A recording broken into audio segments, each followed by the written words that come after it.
എൻ്റെ പേര് ആഞ്ചലിൻ സനു. ഞാൻ കരിങ്കുന്നം എന്ന് പറഞ്ഞ സ്ഥലത്തു നിന്നാണ് വരുന്നത്. ഞാൻ തുടർച്ചയായി ഒരു 2 വർഷമായിട്ട് എബ്രോഡ് പോകാൻ വേണ്ടി വെയിറ്റ് ചെയ്യുന്ന ഒരാളായിരുന്നു. അപ്പം അതിന് വേണ്ടി തുടർച്ചയായിട്ട് അതിൻ്റെ കാര്യങ്ങളൊക്കെ പ്രോസസ്സിങ് ചെയ്തുകൊണ്ടിരിക്കുന്ന ആളായിരുന്നു. എൻ്റെ ഒരു 6 വർഷത്തെ ഒരു ആഗ്രഹമായിരുന്നു +2 ഒക്കെ കഴിഞ്ഞ് എബ്രോഡ് പോയി പഠിച്ച് സെറ്റിലായി നല്ല രീതിയിൽ ജീവിക്കണം എന്നുള്ളത്. അപ്പം അങ്ങനെ ഇരിക്കെ 2 വർഷമായിട്ടും എൻ്റെ പോകുന്ന കാര്യങ്ങളിലൊന്നും ഒരു നടപടി ഉണ്ടായിരുന്നില്ല. കാരണം ഞാൻ ആദ്യം പലയിടങ്ങളിൽ കൊടുത്തു. ഓരോ സ്ഥലങ്ങളിൽ ഫ്രാൻസ് അങ്ങനെ പോലുള്ള പല സ്ഥലങ്ങളിൽ കൊടുത്തു. എന്നിട്ട് ഇൻ്റർവ്യൂ അങ്ങനത്തെ കാര്യങ്ങളെല്ലാം അറ്റൻഡ് ചെയ്ത് കഴിഞ്ഞിട്ട് പോലും ഇൻ്റർവ്യൂ എല്ലാം പാസ്സായിട്ട് പോലും അത് കഴിഞ്ഞിട്ടും ഉള്ള സ്റ്റെപ്പ് വരുമ്പോഴത്തേക്കും അത് റിജക്റ്റായി പോവുമായിരുന്നു ചെയ്തുകൊണ്ടിരുന്നത്.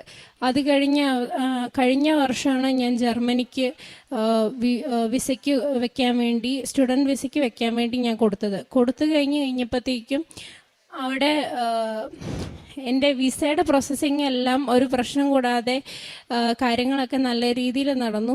പക്ഷേ എന്തോ സാഹചര്യം കൊണ്ട് എനിക്ക് വിസ ചെറിയൊരു കാരണം കൊണ്ട് റിജക്റ്റ് ആയത്. പക്ഷേ എന്നെ എല്ലാവരും പറഞ്ഞു 99% വിസ ഓഫീസേഴ്സ് അവിടെ എല്ലാവരും പറഞ്ഞു 99% നിനക്ക് വിസ കിട്ടുമെന്ന് ഉറപ്പ് പറഞ്ഞ സാഹചര്യത്തിൽ ഞാൻ വിസ പാസ്പോർട്ട് തുറന്നു നോക്കി കഴിഞ്ഞപ്പോൾ റിജക്ഷനാണ് വന്നേ. അത് കഴിഞ്ഞ് പിന്നെ ഞാൻ കാനഡയ്ക്ക് അത് കഴിഞ്ഞ് കുറേ നാൾ ഞാൻ IELTS-ഉം PT എന്ന് പറഞ്ഞ കുറേ എക്സാംസ് ഞാൻ പലതവണ എഴുതി. അതും കിട്ടാൻ കുറച്ച് പാടായിരുന്നു. അത് എഴുതി പാസ്സായി കഴിഞ്ഞപ്പോഴത്തേക്കും പിന്നെ കാനഡയ്ക്ക് ഞാൻ കൊടുത്തു കഴിഞ്ഞപ്പോഴും അതും സാമ്പത്തികമായിട്ട് കുറച്ച് ബുദ്ധിമുട്ടുകളുള്ള സാഹചര്യത്തിലായതിനാൽ ഞാൻ ഫീസിൻ്റെ ഒരു വർഷത്തെ ഫീസ് ഞാൻ അടച്ച സാഹചര്യത്തിൽ അവർ GIC അവരുടെ ലിവിങ് എക്സ്പെൻസ് കൂട്ടി. അപ്പോൾ എനിക്ക് അതിൽ കൂടുതൽ എക്സ്പെൻസ് മീറ്റ് ചെയ്യാനുള്ളൊരു സാഹചര്യം ഇല്ലാത്തതിനാൽ ഞാൻ അത് വേണ്ടാന്ന് വെച്ചു. എന്നിട്ട് എൻ്റെ പാതി പൈസ അങ്ങനെ അങ്ങനെ പുറത്ത് പോകുന്ന കാര്യങ്ങൾക്കായിട്ട് തന്നെ പോയി.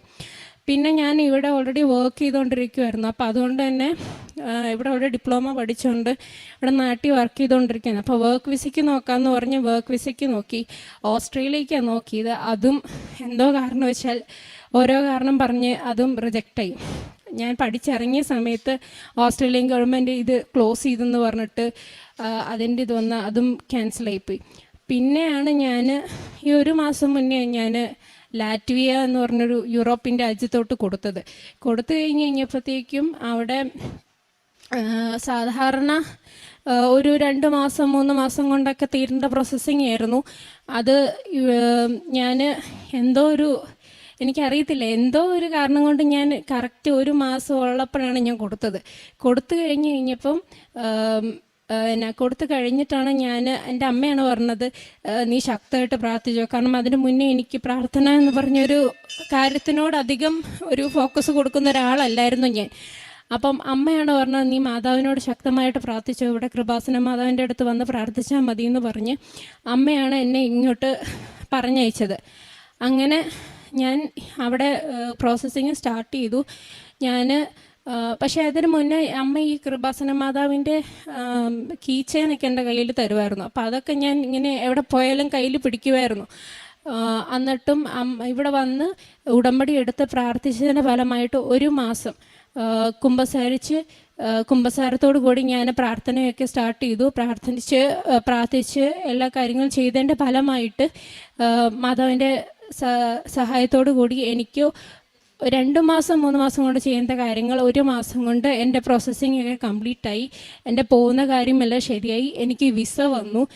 ഈ ഇൻടേക്ക് തീർന്നുകൊണ്ട് എനിക്ക് വിസ കിട്ടിയാലെന്ന് വിചാരിച്ചുകൊണ്ടിരുന്ന ആളായിരുന്നു. കാരണം അങ്ങനെയാണ് ഈ മാസം അവസാനം കറക്റ്റ് എന്തോ ഭാഗ്യത്തിന് എനിക്ക് മാതാവിൻ്റെ കൃപ കൊണ്ടാണ് എനിക്ക് ശരിക്കും പറഞ്ഞാൽ വിസ കിട്ടിയത്. വിസ ലഭിച്ചു. ഈ വരുന്ന 5-ാം തീയതി 5-ാം തീയതി രാവിലെ ഞാൻ ലാറ്റ്വിയയ്ക്ക് പോവാ സ്റ്റുഡൻറ്റ് വിസയായിട്ട്. അപ്പം ഇത് എൻ്റെ എല്ലാ കാര്യങ്ങൾക്കും കൂടെ നിന്ന മാതാവിന് 1000 നന്ദി. പത്രോസ് ലീഗയുടെ 1-ാം ലേഖനം 5-6 തിരുവചനം ഇപ്രകാരം അരുളി ചെയ്യുന്നു: ദൈവത്തിന്റെ ശക്തമായ കരത്തിൻ കീഴിൽ നിങ്ങൾ താഴ്മയോടെ നിൽക്കുവിൻ. തക്ക സമയത്ത് അവിടുന്ന് നിങ്ങളെ ഉയർത്തിക്കൊള്ളും. ഏഞ്ചലിൻ സാനു ഇവിടെ പറഞ്ഞ അനുഭവ സാക്ഷ്യം, 2 വർഷമായിട്ട് ആ മകള് പല രീതിയിലും പ്രയത്നിച്ചു. തനിക്ക് വിസ കിട്ടും, എല്ലാവരും പറഞ്ഞു, താനും വിശ്വസിച്ചു തനിക്ക് വിസ കിട്ടും. എന്നാൽ ആ മകള് തന്നെ പറയുകയുണ്ടായി, താൻ വിസ നോക്കുമ്പോൾ പിന്നീട് അത് റിജക്ഷനായിട്ടാണ് തനിക്ക് വന്നതെന്ന്. അങ്ങനെ എല്ലാ പ്രതീക്ഷകളും തനിക്ക് നഷ്ടപ്പെടുമ്പോൾ ഇവിടെ വന്ന് ഉടമ്പടി എടുത്തിട്ട് 1 മാസമാകുന്നതേയുള്ളൂ. ആ 1 മാസം കൊണ്ട് തന്നെ 2 വർഷമായിട്ട് ട്രൈ ചെയ്യുന്നു, ഒരു 3 മാസമെങ്കിലും എടുക്കും എന്ന് ഉള്ള ബോധ്യത്തിൽ തന്നെയാണ് ഈ മകൾ പറഞ്ഞത്. 3 മാസമെങ്കിലും വേണം എൻ്റെ കാര്യങ്ങളൊക്കെ ശരിയാകാൻ. എന്നാൽ അതെല്ലാം 1 മാസം കൊണ്ട് തന്നെ പരിശുദ്ധ അമ്മയുടെ മധ്യസ്ഥതയിൽ ഈശോ കൃപയാക്കി കൊടുക്കുകയാണ്.